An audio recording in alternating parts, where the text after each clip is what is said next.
Sam Cohen, I just mentioned, our executive producer. Saturday, yes, he will be on the air from 7 to 9 a.m. What's the name of his show? It is the Cohen Co.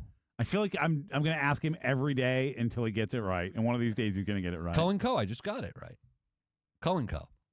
Yeah, but it's Cohen Company. Cohen Co. Company. Oh. Cohen Company. What? It says Co. Cohen Company. Because it's clever. Cohen Company. It's clever, Aaron. I got to keep, because in my head I keep saying it's not company, it's Co. That's the mistake, but it's actually the mistake I keep making. It's Cohen Company. Cohen Company. And then Chris Mathis as well, you can hear on Saturday. Oh, that's right. Do you ever get caught looking at yourself in the mirror? Just feel really stupid. Like, say here. I just did. What'd you do? I don't know what you mean by that. Caught in the mirror, like you're looking in the mirror. I was looking in the mirror, and I was looking. You're saying you look stupid?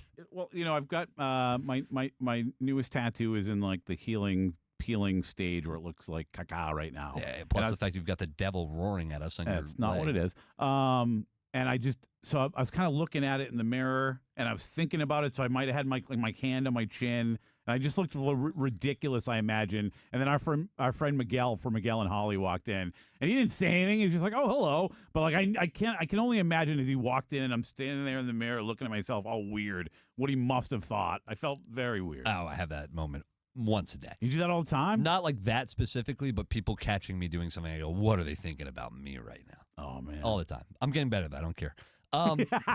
So, speaking of not caring, sometimes Mike McDaniel, he cared about football. Sometimes he was, it seemed as a coach of the Dolphins, former coach of the Dolphins, he was aloof. Whoa. That was really weird. It's the word that comes to mind, man. I mean, you and I do that a lot, but. And it doesn't mean you don't care. Being aloof doesn't mean you don't care. I'm aloof.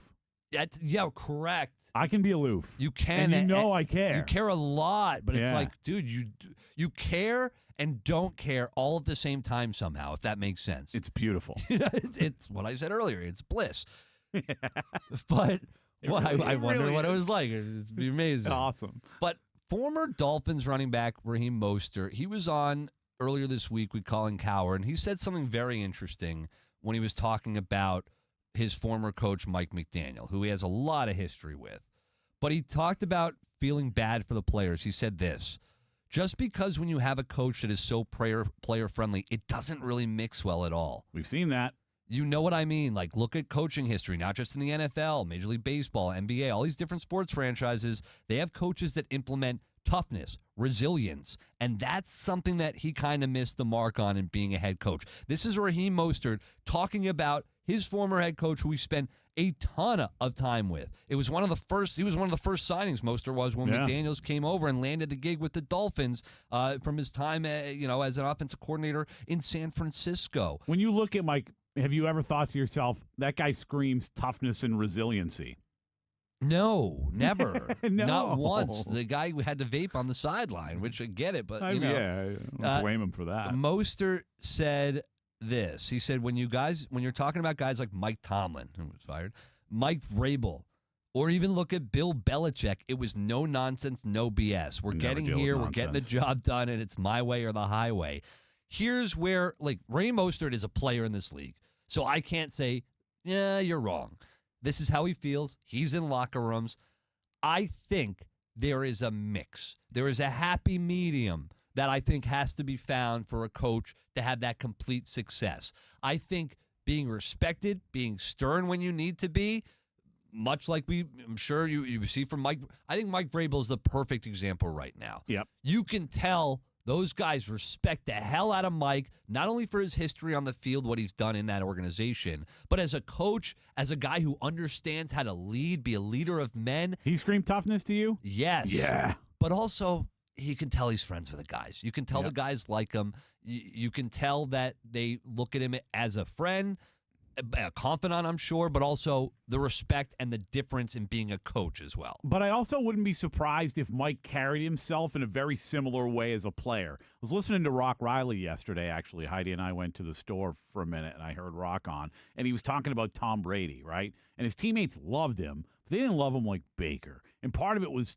Tom was so regimented. Right. And that's something that you need from a coach as well. So I think guys that don't want that when playing professional sports, They're not necessarily the guys you want. Yeah, I think you're right. Like and I know it's different. Everyone's different, and at every level, once again, I'm not trying to put myself at the Here he professional goes, level. trying to be an athlete again. But I remember for structure, and I know there's a big difference in coming up and growing into being a man at the high school level and actually being a man right now at the pro level. But I know that some of these dudes physically were men at like 16. Yeah, it's true. Not me. I respected my coach. I feared my coach in baseball, Coach LaValliere. I feared him. I wouldn't say I was comfortable enough at that level. Feared him how?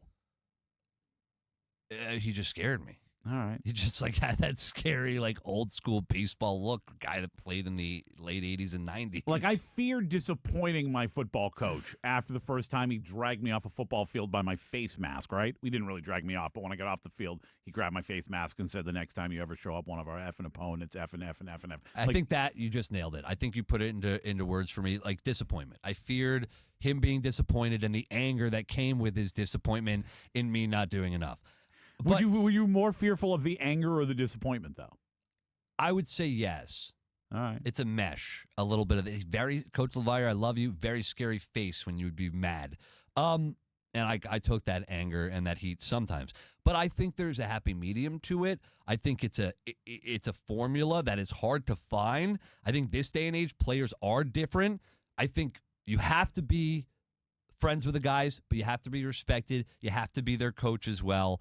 I think Bill Belichick right now doesn't work in the NFL anymore. I think he worked for the Patriots for as long as he did within that one organization. I don't think going into a new place, that place. Yeah, I think you do need to be a player's coach, but you also need to be a guy that you feel